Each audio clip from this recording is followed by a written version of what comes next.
चलिए, आखिरकार हम लोग सहायक आचार्य के लिए एक नए बैच का ऐलान कर ही दिए हैं, तो कुछ बातें हम आपको बताएंगे।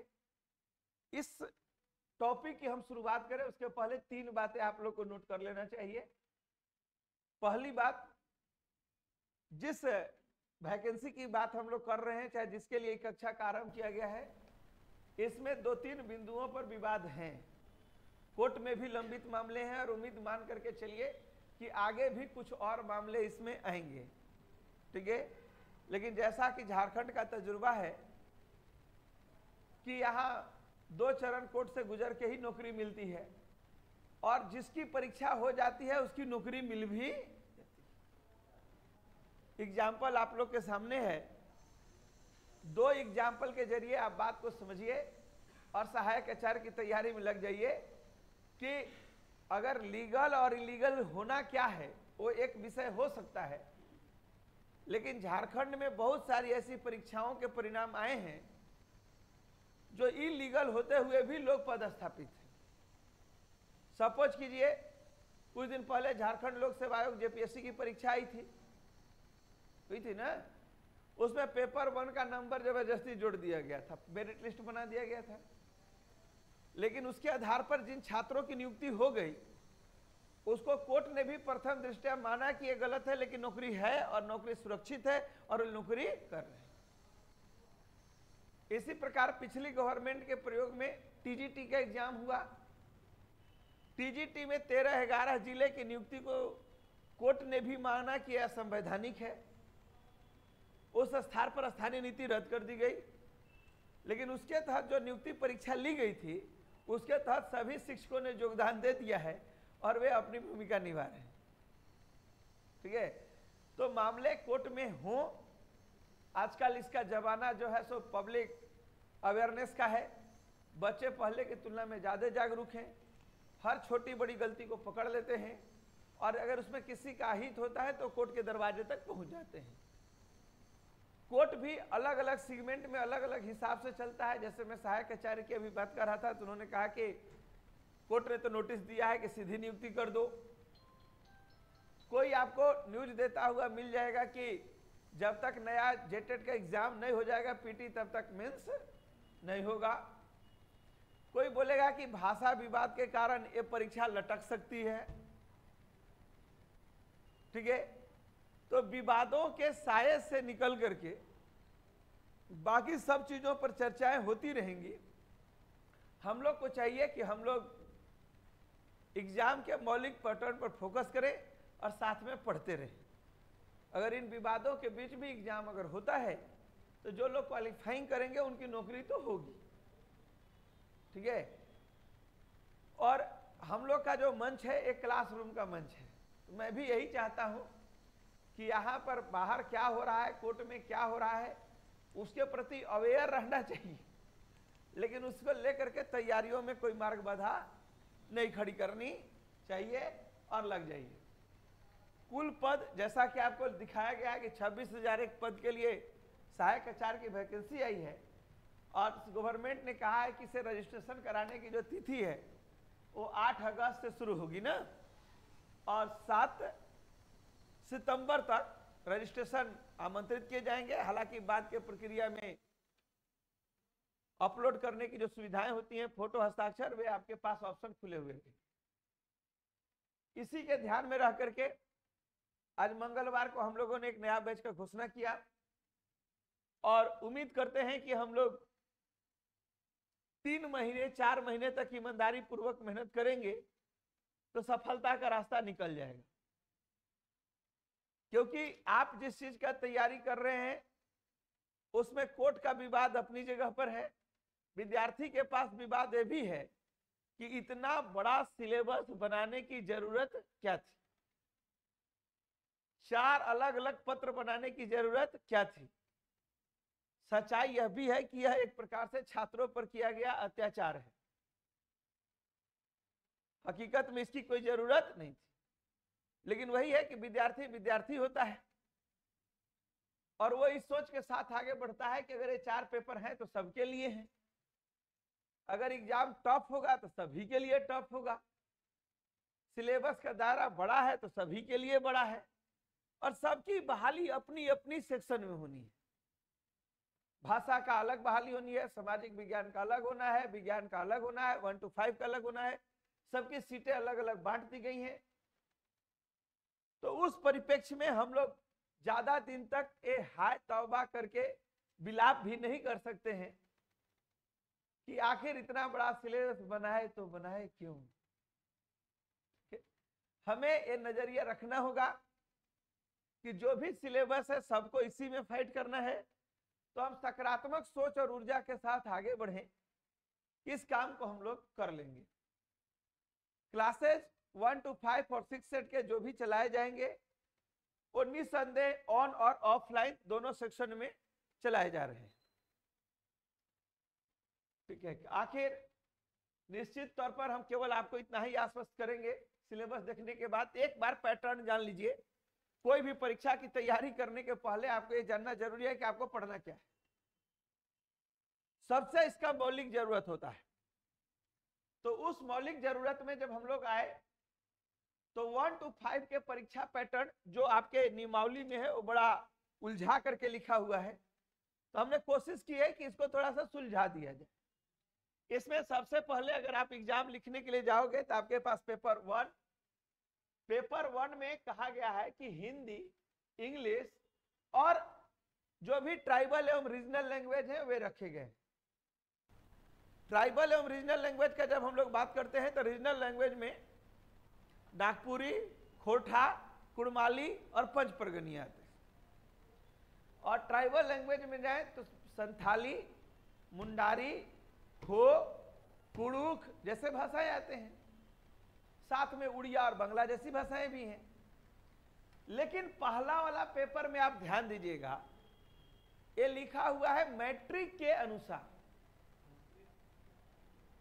ठीक है, तो समझो कि इसमें जितनी भी बातें लिखी गई हैं ना सब भुला दो।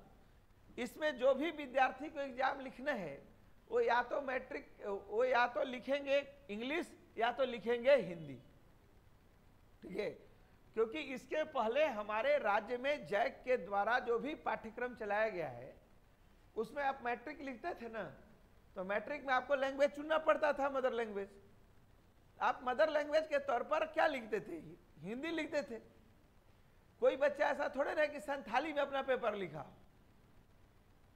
कुड़ुख में अपना पेपर लिखा, ऐसा ऑप्शन सीबीएसई बोर्ड के बच्चे भले ही इसमें अंग्रेजी रख लिए हो, तो इसमें देखने से तो ये लगता है कि बहुत बड़ा लाइन लिखा हुआ है, 15-18 भाषाओं का ग्रुप है, लेकिन मौलिक तौर पर मान के चलना है कि पेपर 1 में सभी विद्यार्थी को एक जनरल हिंदी पढ़ना है।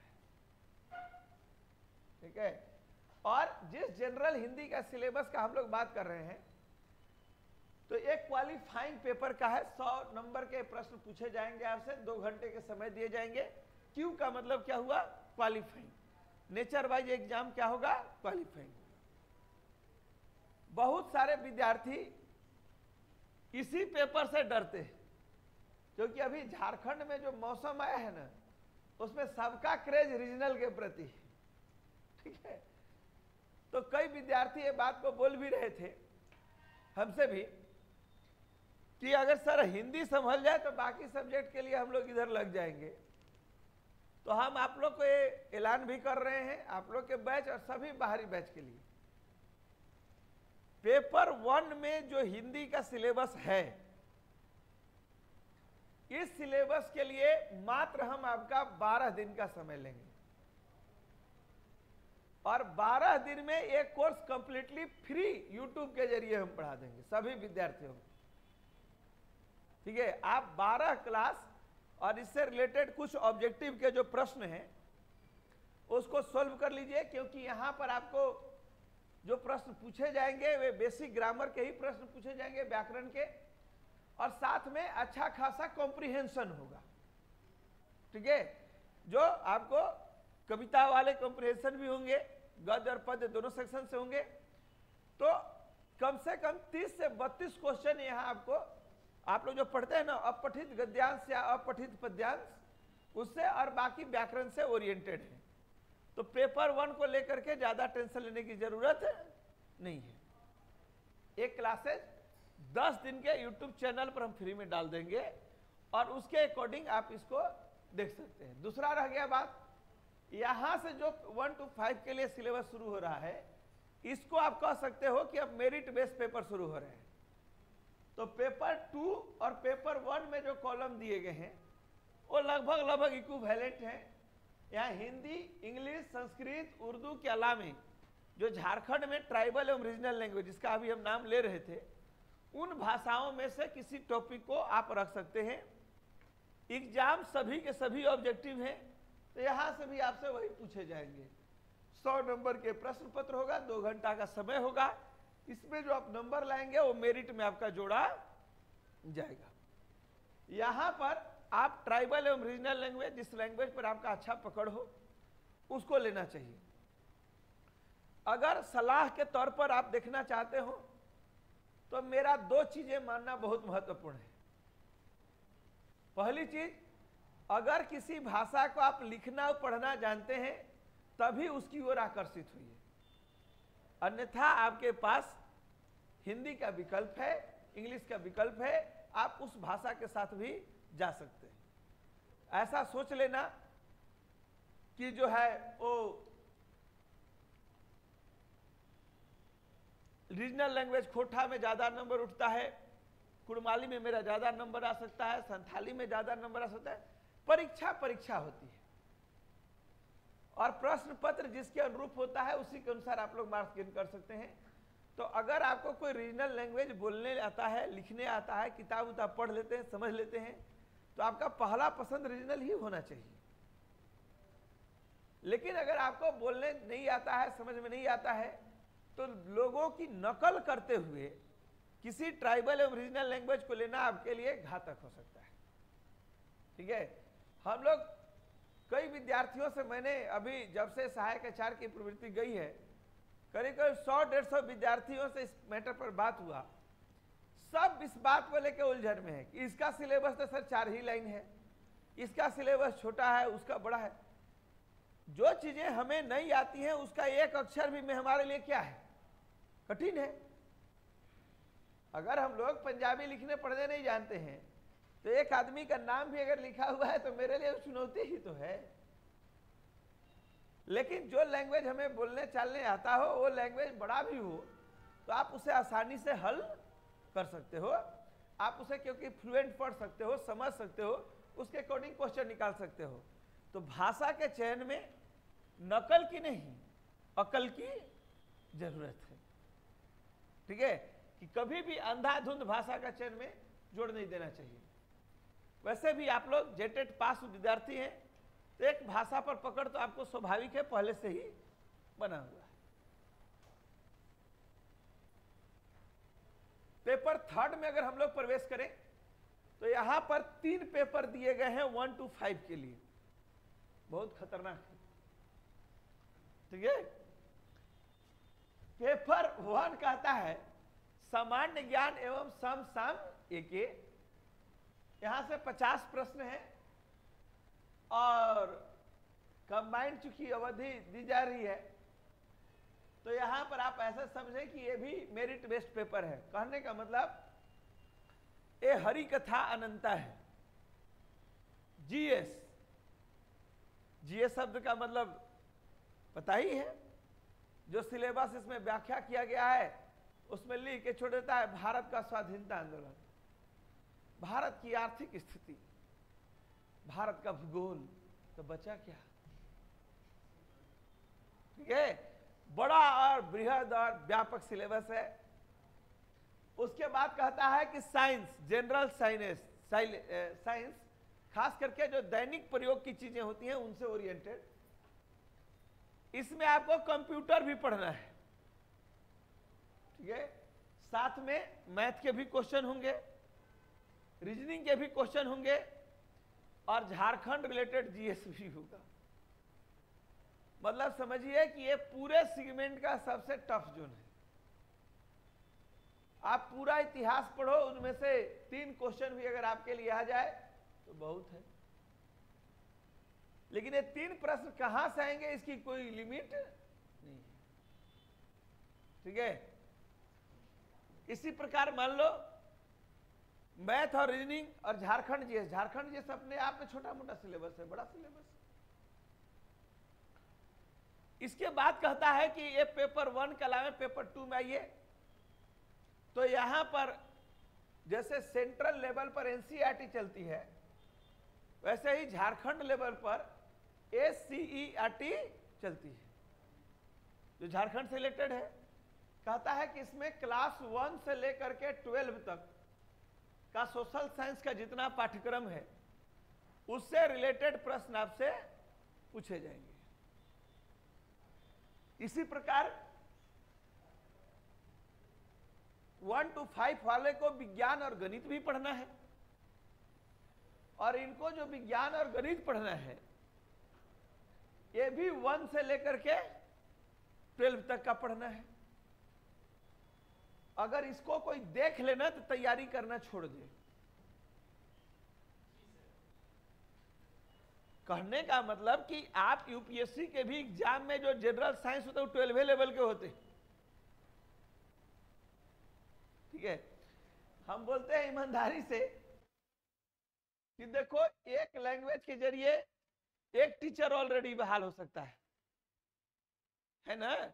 कोई हिंदी लिटरेचर का सिलेबस जो दिया हुआ है उसको पढ़ करके ऑलरेडी टीजीटी में मास्टर बन चुका है, तो एक टीचर वहां सामान्य ज्ञान और समसामयिकी का जितना सिलेबस दिया हुआ है इसमें आप जेएसएससी के थ्रू जैसे सीरियल पास कर सकते हो।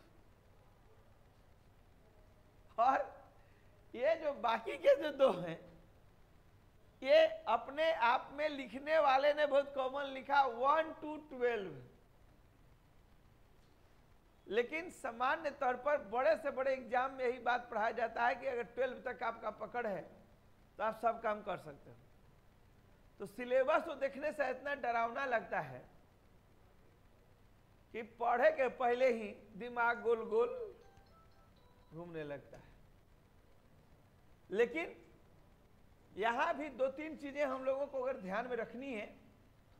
सब एग्जाम का अपना एक स्टैंडर्ड होता है, ठीक है। तो यहां मान के चलना है कि सिलेबस बनाते समय बनाने वालों ने पता नहीं आप में क्या क्या देखा और इतना कठिन सिलेबस बनाया, लेकिन क्वेश्चन बनाने वाले ये जरूर सोचेंगे कि हम बहाल कर रहे हैं ब्यूरोक्रेट्स की, हम बहाल करने जा रहे हैं प्राइमरी टीचर। तो अब उम्मीद तो यही है कि जो पेपर बनाने वाले लोग हैं वो थोड़ा सा किस जोन के बच्चों को पढ़ाने के लिए एजुकेशन दिया जा रहा है उसको ध्यान में रख करके इसको तैयार करें। यही ना हो सकता है जी। तो हम लोगों को उतना भी घबराना नहीं है सिलेबस से। क्यों नहीं घबराना है इसका कारण अब हम समझा दे रहे हैं। पहला चीज, जैसे देखो अगर लिखा हुआ है ना कि 1 से लेकर 12 तक का सामाजिक विज्ञान पढ़ना है, इसमें 1 to 5 का जो सामाजिक विज्ञान का सिलेबस होता ही नहीं है। उस दौरान बच्चे को ईवीएस पढ़ाया जाता है, पर्यावरण पढ़ाया जाता है। क्लास 6 के एनसीईआरटी उठाना है और प्रत्येक टॉपिक में जो 8-10 एग्जाम लायक प्रश्न है ना उनको डेली टू डेली लिख लेना है। और उतना तैयारी तुम लोग करते चल जाओगे तो यकीन मानो कि तुम लोग का काम हो जाएगा, परेशान होने की जरूरत है। इसी प्रकार साइंस वाला भाग का भी यही है कि आप एनसीईआरटी के सीधा किताब को अपने पास रखो। एक संक्षिप्त एवं प्रभावशाली नोट्स आप लोग को मिल सकता है जो ज्यादा नहीं 100 पेज का होगा। केवल उसके ऊपर कमांड करते चले जाइए और उससे आपको बाहर के प्रश्न नहीं पूछे जाने चाहिए सामान्य तौर पर। तो सिलेबस को अब तो समझ गए, जिसको 1 to 5 लिखना है क्या लिखना है, पेपर 1 में उसको हिंदी ही लिखना है। पेपर मतलब हिंदी के बाहर रेयर ऑफ रेयरेस्ट केस के लोग हैं। पेपर 2 में हिंदी, इंग्लिश, उर्दू, संस्कृत और ट्राइबल एवं रीजनल लैंग्वेज में से कोई एक रखना है। पेपर 3 में सामान्य ज्ञान एवं करंट अफेयर्स पढ़ना है और एनसीईआरटी का सामाजिक विज्ञान और एनसीईआरटी का विज्ञान एवं गणित, लेकिन ये राज्य स्तरीय जो पुस्तकें प्रकाशित हुई हैं उसके आधार पर पढ़ना है आपको। अब यहां से आगे निकलो तो कहता है कक्षा 6 से 8। तो सामान्य तौर पर कक्षा जो 6 से 8 है, यहां पेपर 1 को एक्सप्लेन करने की जरूरत हम नहीं समझते हैं, जो ऊपर में है सो नीचे है। यहां भी आपको हिंदी से ही जाना है। पेपर 2 में ट्राइबल एवं रीजनल लैंग्वेज वाला जो सिलेबस है वो जेएसएससी सचिवालय का सिलेबस को ही हूबहू कॉपी करके डाल दिया गया है। ठीक है, तो इस सिलेबस के अकॉर्डिंग अपने आप को एक बार देख लेना है। पेपर 3 में वही सिलेबस है जो पेपर 1 to 5 में था, केवल मार्क्स का अंतर है। वहां 50 नंबर के लिए दिया गया है और यहां पर 100 नंबर के लिए दिया गया है। इसके बाद 3 प्रकार के टीचर हैं। एक सोशल साइंस के टीचर, एक सामाजिक विज्ञान के टीचर और तीसरा सोशल साइंस, सामाजिक विज्ञान, दूसरा साइंस से और तीसरा भाषा ज्ञान। इसमें क्या है सोशल साइंस वाले में कि ऑप्शन में दिया है history, geography, polity, economics, sociology, account, business studies. कुल कितने लैंग्वेज हो गए जी? 4 और 3 7। इन 7 में से कोई आपको 3 रखना है। ठीक है, तो आप लोग अपना ऑनर्स तो रखिएगा ही रखिएगा। ठीक है, लेकिन बाकी के लैंग्वेज में कोई जरूरी नहीं है कि आप सब्सिडरी ही चुने। अपने सब्सिडरी लैंग्वेज से, सब्सिडरी पेपर से बाहर के भी पेपर रख सकते हैं। अगर आपको लगता है कि इस पेपर में हम कंफर्टेबल हैं तो कर सकते हैं।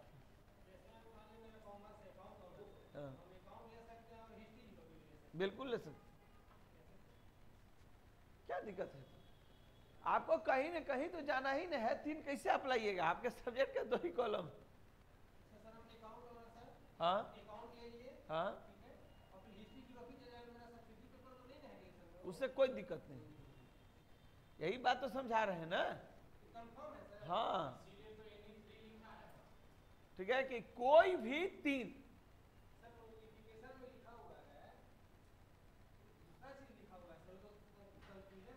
नहीं, आप उसके लिए निश्चिंत रहिए। नोटिफिकेशन मेरे पास है, हमने पढ़ा है। आपको इसमें से दिए गए कोई 3 विषय लिए नहीं हैं, ठीक है, लेकिन आप उसमें इसमें ना पढ़े कि मान लो ऐसे, तो मान लो कोई लड़का ऑनर्स करवे नहीं किया है, पास कोर्स किया है, कहीं का कुछ रूल है, तो उससे कोई फर्क नहीं पड़ता है। आपका 3 सब्जेक्ट चुनना है, उसमें ऑनर्स रहना चाहिए। ठीक है, ऑनर्स रहना चाहिए। हाँ, और बाकी के सब्जेक्ट जो विकल्प यहाँ दिए गए हैं उनमें से आप चुन सकते हैं, भले ही वे सब्जेक्ट आपके सब्सिडरी में थे या नहीं थे।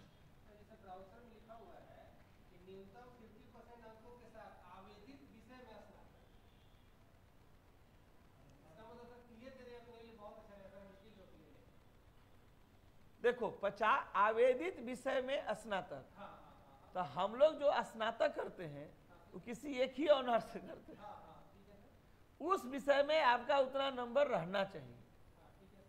लेकिन बाकी के जो विषय आप चुन रहे हैं, ठीक है, आप इस नहीं, उसका कोई जरूरत नहीं। इस सिंपल सी बात है ना, आप बात समझो।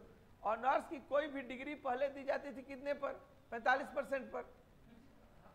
लेकिन बाद में बीएड में नियमावली ही बना दिया गया कि जिसका 50% से कम नंबर रहेगा, ठीक है, वो व्यक्ति बीएड कर ही नहीं सकता है। तो जिस कॉलम को आप पढ़ रहे हैं, कॉलम ऑलरेडी अप्लाई है डिग्री में, ठीक है, लेकिन उसमें सब्सिडरी विषय की चर्चा नहीं की जाती है।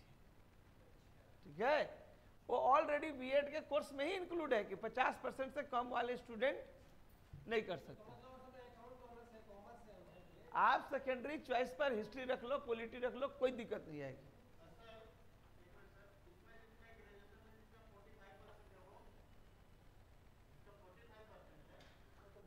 सुनिए, वो आवेदन ही नहीं दे पाएगा, वो बीएड कैसे किया?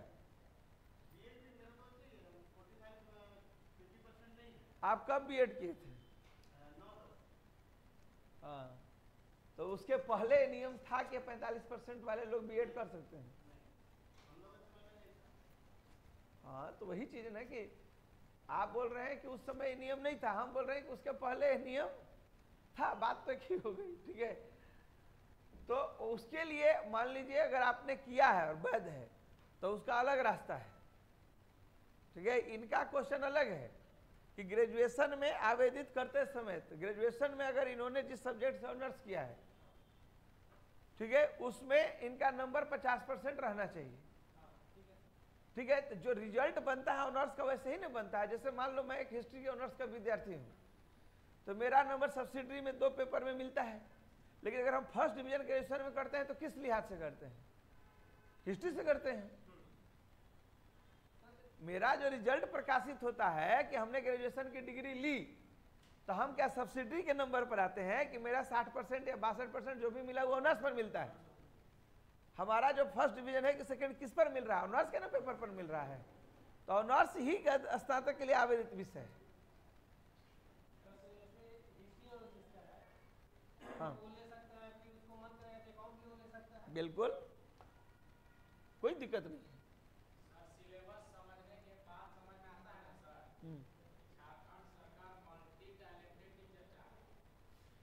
मल्टी टैलेंटेड टीचर झारखंड सरकार चाह रही है कि नहीं चाह रही है, तो बात का चीज है, लेकिन बनाने वाला क्या बना बैठा हुआ व्यक्ति है उस पर थोड़ा देर के लिए तो सोचनीय चीज जरूर है।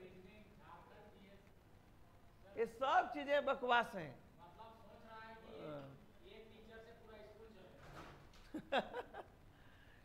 कह सकते हो, हम वही बोलते हैं कि बनाने वाला जीवन में कुछ अपने से सोच भी नहीं किया हो। उसको एक आदमी बोला कि वहां सी ले आइए, तो भी ले आया, वहां से बोला वो भी ले आइए, तो लेते हैं। जितना लोग बोलते हैं उतना ला कर रख दिया। हाँ, ठीक है, वो इतना नहीं सोचा कि हमको झारखंड में कैसा मास्टर चाहिए, वो इतना सोचा कि इतना जरूर थोप दो कि कोई मास्टर ना बन पाए। सकारात्मक मानसिकता के साथ इतना बड़ा डिजाइन नहीं किया जा सकता है। ठीक है, लेकिन वही चीजें हैं कि स्टूडेंट मजबूर प्राणी है, वह रो के क्या करेगा? कि बहुत करोगे तो बोलोगे कि बनाने वाले टीचर ध्यान नहीं दिए, कोई बोलेगा ब्यूरोक्रेसी ने ध्यान दिया, कोई नेता पर आरोप लगाएगा। लेकिन जिसने भी बनाया होगा इस सिलेबस उसको देखकर प्रणाम करना चाहिए कि आखिर झारखंड में किस प्रकार के शिक्षकों को इतना हेवी डिजाइन बनाने की जरूरत नहीं थी। आप जैसे सीजीएल का पैटर्न लेकर क्या है कि हम पीटी नहीं लेंगे, डायरेक्ट मेंस लेंगे। क्यों? क्योंकि हम सिस्टम को बहुत ज्यादा भारी भरकम नहीं बनाना चाहते। तो वो चीजें इसको बनाते समय भी ध्यान में रखा जा सकता था। क्या जरूरत है दोनों अलग अलग पेपर बनाने के लिए? दोनों को एक में कर देते, जो हर्क होता कॉपी करता है, जो ज्यादा नंबर लाता सीधे मेरिट में जोड़ देते, आपका उद्देश्य तो पूरा हो ही गया था। तो एक ही पेपर को 2 बार लिखवाने की जरूरत क्या थी?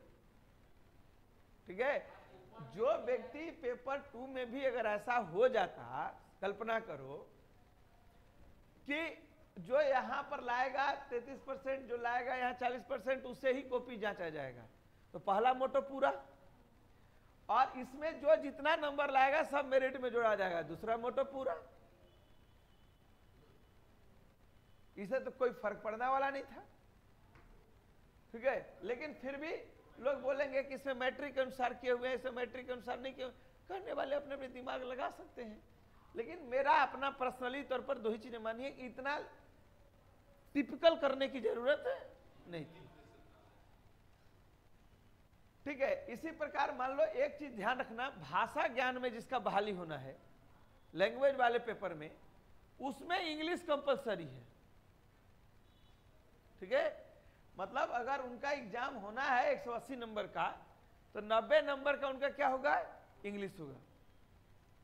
और बाकी 90 नंबर में उनके पास विकल्प है, वे हिंदी रखेंगे कि इंग्लिश रखेंगे, कि उर्दू रखेंगे, कि संस्कृत रखेंगे, कि संथाली रखेंगे, कि कुड़ुख रखेंगे। उनके पास एक चॉइस है। लेकिन इसीलिए देखिए मैंने जो सिलेबस डिजाइन करवाया वहां साफ साफ लिख दिया है, इंग्लिश प्लस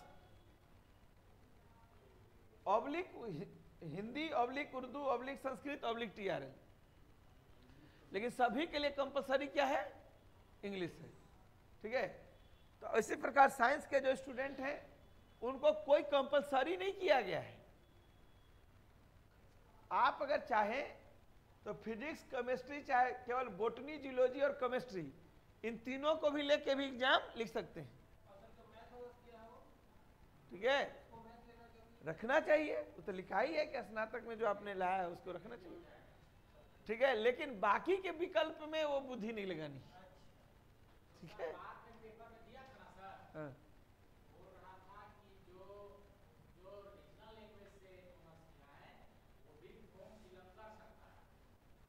किसमें? ठीक है, तो क्यों नहीं कर सकता है?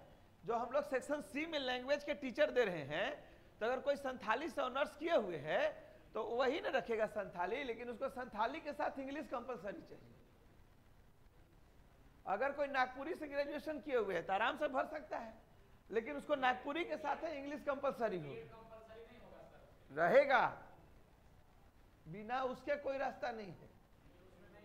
ठीक है, तो मान लो उसने ग्रेजुएशन ही किया है नागपुरी से, तो उसके बाद बीएड किया, उसके बाद वो टेट क्वालिफाई किया, तब ना आया।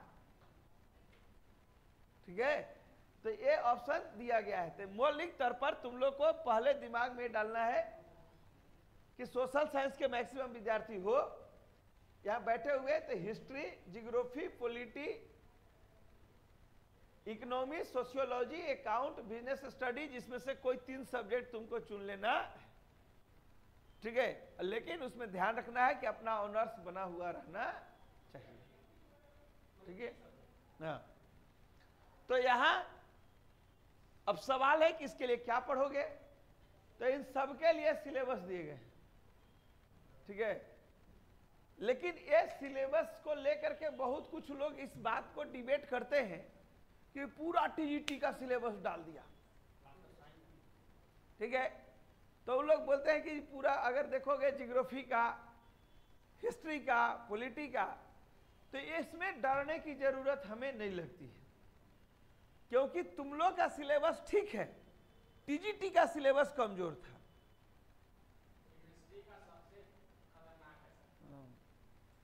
समझा? ये सोशल साइंस वालों के लिए हम बोल रहे हैं, क्यों जानते हो? क्योंकि जो टीजीटी का हिस्ट्री का सिलेबस था वो पूरा नहीं पढ़ना था, छाट छाट के टॉपिक पढ़ना था।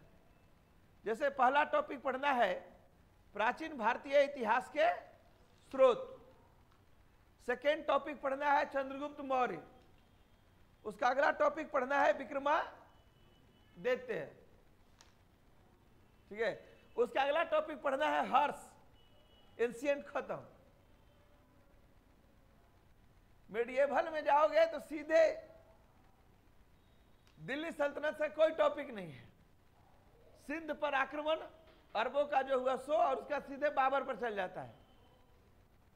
तो देख के डरना नहीं है कि टीजीटी का सिलेबस है, वो सिलेबस छोटा है। ठीक है, हाँ, ये भले हम लोग बोलते थे कि टीजीटी के लिए इतना छोटा सिलेबस क्यों दिया है।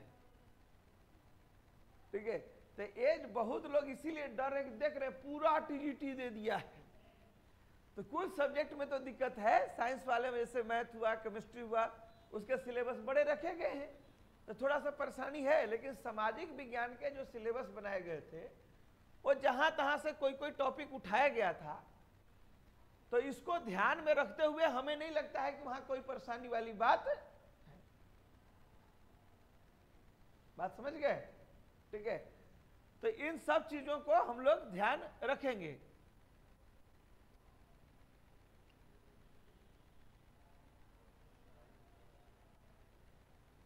हाँ, 6 to 8 में जो परीक्षा है वह स्नातक स्तरीय है, ग्रेजुएशन लेवल के प्रश्न पूछे जाएंगे, और 1 to 5 में 12 स्तरीय है। बहुत लोगों का क्वेश्चन है 1 to 5 और 6 to 8, बिल्कुल आप दोनों में फॉर्म भर सकते हैं अगर आप दोनों में क्वालिफाई किए हैं तो। और इसको लेके बहुत ज़्यादा टेंशन भी नहीं करना है, क्योंकि पेपर 1 और पेपर 2 और पेपर 3 ये तीनों तो 1 to 5 में भी सेम है और 6 to 8 में भी काफ़ी हद तक सेम रखे गए हैं। ठीक है, तो जो लड़ाई लड़नी है वो आगे के पेपर पर लड़नी है। ठीक ना। तो परेशानी नहीं लेना है, लेकिन हाँ इसमें पढ़ाने का जो तकनीक है वो बिल्कुल अलग होनी चाहिए। अगर कोई सोचेगा कि हम हिस्ट्री खोल लिए और लूसेंट से पढ़ा दिए, जियोग्राफी पूरा उठाए, जीएस पढ़ा दिए 1 to 5 के लिए, तो वो आपके ऊपर बोझ है। आप सिस्टमेटिक तौर पर राज्य लेवल का जो भी पुस्तकें होती हैं जो हमारे स्कूलों में चलाई जाती हैं उसको बेस बनाइए और उसके अकॉर्डिंग नोट्स को तैयार कीजिए, और आप, हम पक्का बता रहे हैं कि आप इसमें अच्छा कर जाएंगे। इसीलिए सिलेबस को लेकर के जो तरह तरह के भ्रांतियां हैं, अलग अलग कॉन्सेप्ट है, उस कॉन्सेप्ट में जाने की जरूरत नहीं है। ठीक है, विद्यार्थी सभी कर्म करता है, विद्यार्थी उत्तेजक है, विद्यार्थी केस लड़ेगा, विद्यार्थी केस फाइल करेगा, लेकिन साथ में विद्यार्थी पढ़ेगा। ठीक है, पढ़ ही नहीं कि हम पढ़ने के अलावा सब करेंगे, सब करते रहिए, लेकिन पढ़ाई को मौलिक आधार बनाए रखिए कि इसके आधार पर अगर भविष्य में कोई परीक्षा आयोजित की जाती है तो हम लोग उसको लेकर के चलेंगे।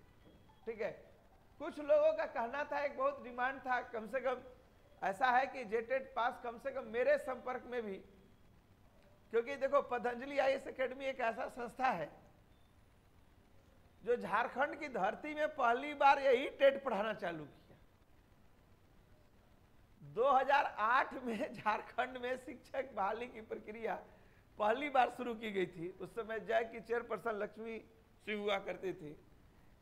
पूरा झारखंड जो है बाहरी संस्थान, रेलवे, बैंकिंग, एसएससी पढ़ाते थे। मैं पहला ऐसा व्यक्ति था कि मैं जब इस संस्था का जिम्मेवारी संभाला तो मैंने बीएड पास विद्यार्थियों को केंद्रित करके कोचिंग चालू किया था 2008। और 2008 में जो रिजल्ट आया था वो ऐतिहासिक था। उस समय मेरे पास 60 स्टूडेंट थे और 58 का सिलेक्शन हुआ था। ये अलग बात थी कि बाद में जिस दिन ज्वाइनिंग लेटर मिलना था उसके एक दिन पहले माननीय जस्टिस प्रकाश टाटिया साहब ने पूरे एग्जाम को ही रद्द कर दिया था। या विज्ञापन को बीच में बदल नहीं सकते।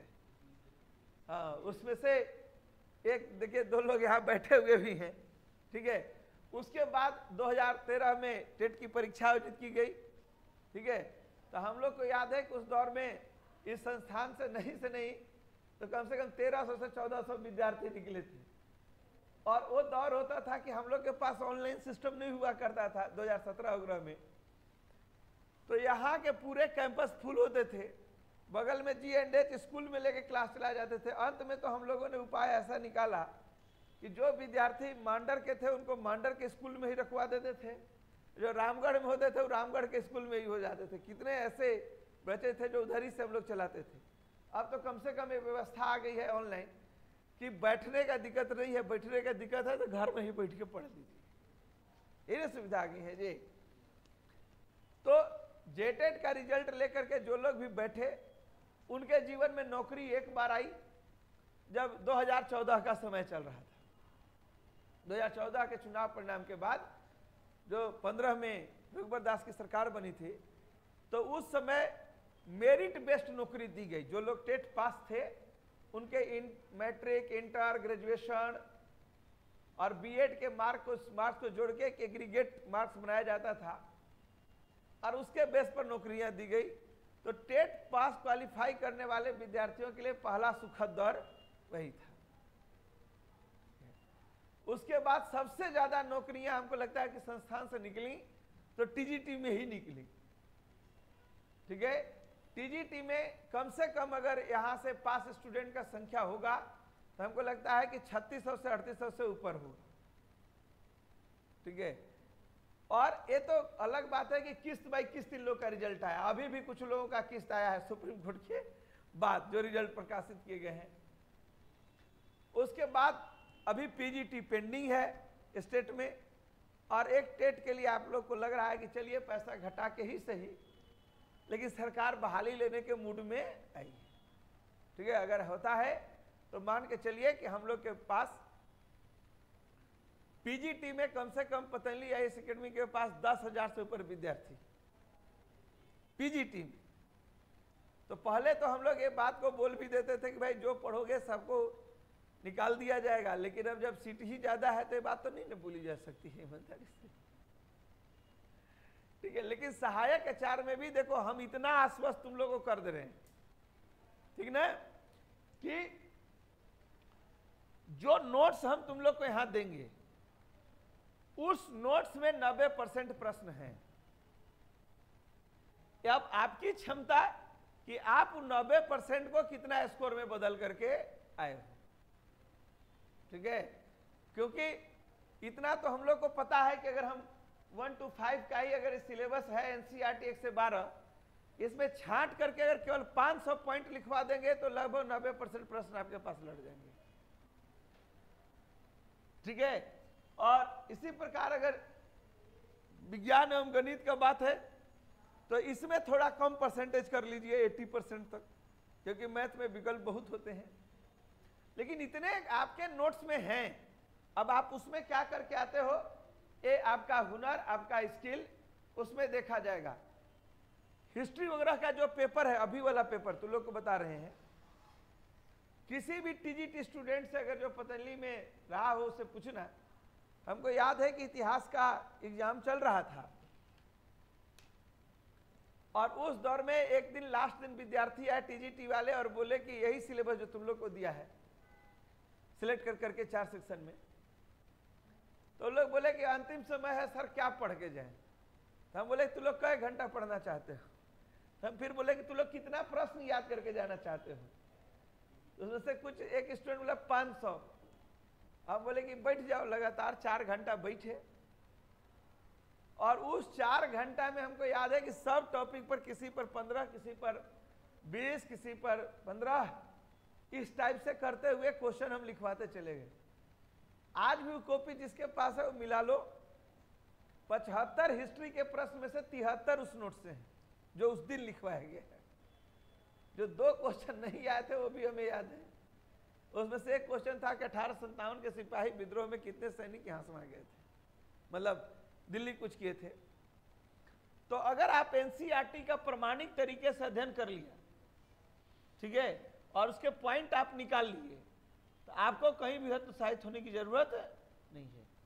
सिलेबस भले बड़ा है, लेकिन अगर अनुभव के साथ इसको पढ़ाया जाए तो ये बहुत कम समय और बहुत कम पॉइंट में भी इसको अच्छा कराया जा सकता है, ठीक है। अब सवाल यही है कि पढ़ाने वाला का स्किल क्या है, एक्सपीरियंस क्या है, वो किस टॉपिक को किस नजरिए से देखते हैं, ठीक है, इस पर बहुत कुछ निर्भर करता है। तो पहला 3 बातें कुल मिला जुला करके जो बात हम बताए, आपका विज्ञापन का प्रक्रिया लिखने का जो प्रक्रिया थोड़ा सा बढ़ा चढ़ा करके है, उससे आपके मन के बोझ को हल्का करते हुए आपको लेके चलना है कि हिंदी, इंग्लिश, ऑब्लिक टीआरएल में से कोई एक, तो मान के चलिए कि यहाँ मैट्रिकुलेशन को बेस बनाया गया है। दूसरा एक और आपको रीजनल पेपर लिखना होगा। तीसरा पेपर थोड़ा बड़ा है, लेकिन इसको यही पेपर हमको लगता है ना, तुम लोग को जितना सामाजिक विज्ञान से डर नहीं होना चाहिए और विज्ञान और भाषा से नहीं डर होना चाहिए, उससे ज्यादा डर इस पाठ्यक्रम से होना चाहिए। ये जो 100 नंबर के क्वेश्चन आएंगे ना आपके, रीजनिंग, मैथ, झारखंड, कंप्यूटर, अगर जो छात्र इस पेपर को सुधार लेगा, ठीक है, वो बाकी छात्रों से आगे निकल जाएगा, क्योंकि बाकी जगह पर स्कोर इक्विवेलेंट जा सकते हैं, लेकिन रियल में कौन विद्यार्थी कितना मेहनत करके आया है, उसमें ये पेपर डिसीजन मेकिंग पेपर बनने जा रहा है, ठीक है। तो इसको जरूर देखिए। चलिए, तो सिलेबस का डर खत्म, कानूनी पछड़ों का डर खत्म कीजिए और कदम ताल मिलाते हुए आगे बढ़ते हैं, ठीक है। एक बात क्लास खत्म करने से पहले, चाहे क्लास को आगे बढ़ाने से पहले और पूछेंगे कि अगर सेकेंड पेपर में किसकी क्या चॉइस है, आपका चॉइस क्या है? ट्राइबल एंड रीजनल लैंग्वेज में अगर जाना हो, किस लैंग्वेज से जाइएगा? बैठे बैठे बोलो।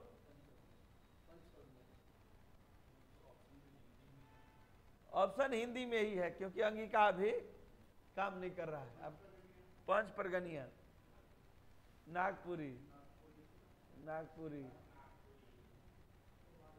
कुड़माली, पंचपरगनिया, नागपुरी, हिंदी, खोरठा। पहला बार ऐसा हुआ कि खोरठा कमजोर है जी। पूरे झारखंड में सबसे ज्यादा उभरता हुआ भाषा में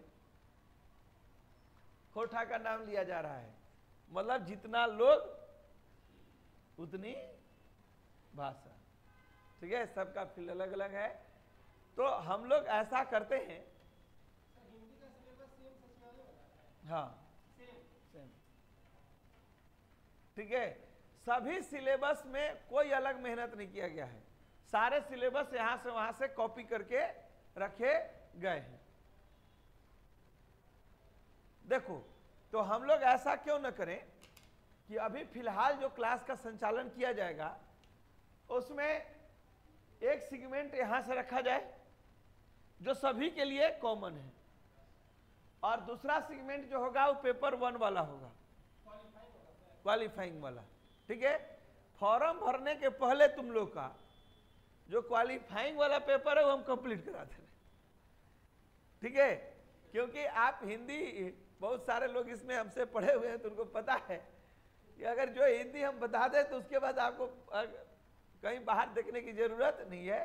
तो कम से कम फॉर्म भरने से पहले आपके माथे पर एक बड़ी सुकून की लकीर होगी कि एक पेपर मेरा कंप्लीट है जब हम फॉर्म भर रहे हैं तो उसके पहले। तो रेगुलर हिंदी का पाठ्यक्रम जो है, ज्यादा इसमें समय नहीं देंगे, एक सिस्टमेटिक प्रेजेंटेशन आपको दे रहे हैं कि 15 दिन में या 14 दिन के जो क्लासेस चलाए जाएंगे, कौन सा टॉपिक किस दिन पढ़ाया जाएगा। ठीक है, और वो 14 दिन में इस सिलेबस को हम लोग निकाल देते हैं, और इसमें सबका साथ सबका विकास के थ्योरी पर आगे बढ़ते हुए सभी के लिए ओपन कर देते हैं। क्या? ठीक है, क्योंकि सभी को लिखना ही है तो एक ओपन प्लेटफॉर्म हम लोग दे देते हैं। तब तक हम लोग का जो परिवार और कुनबा, जैसे ऑनलाइन में पहले से ही 50-60 लोग जुड़े हुए हैं, इधर भी लोग हैं, तो परिवार कुनबा हम लोग का क्या हो जाएगा, बड़ा हो जाएगा। क्योंकि जब ये बड़ा होता है तब तो क्लासिफाइड होता है। ठीक है, जब आप लोग की संख्या 1000 हो जाएगी तब हमको भी अलग अलग करना। ठीक है, कि भाषा वाला कल लाओ, सोशल साइंस वाला उस रूम में जाओ, साइंस वाला उस रूम में जाओ। अभी अगर हम तोड़ेंगे तो पता चलेगा कि ठीक है 3-4 रूम में हम लोग अपना पांव फैला के बैठे हुए हैं। ठीक है, तो एक इंटरेस्टिंग तौर पर हम लोग एक पाठ्यक्रम डेली 2 रखते हैं इसमें, जो कि 1 to 5, 6 to 8 दोनों के लिए है। ठीक, और एक पाठ्यक्रम का हम लोग चयन रखते हैं कहां पर, जो क्वालिफाइंग वाला है। इसमें क्या चाहते हो, इसमें अगर चाहते हो कि शुरुआत झारखंड से हो, जीएस से हो कि साइंस से हो, झारखंड से शुरू में आग लगाने के लिए तैयार। चलो ठीक है, तो यही हम लोग एक सेगमेंट को रखेंगे कि एक पेपर 3rd जो कॉमन पेपर है और एक पेपर 1 जो कॉमन पेपर है। कॉमन पेपर के थ्रू ही हम लोग अपना रास्ता, गाड़ी के एक्सीलेटर आगे बढ़ाते हैं। चलिए।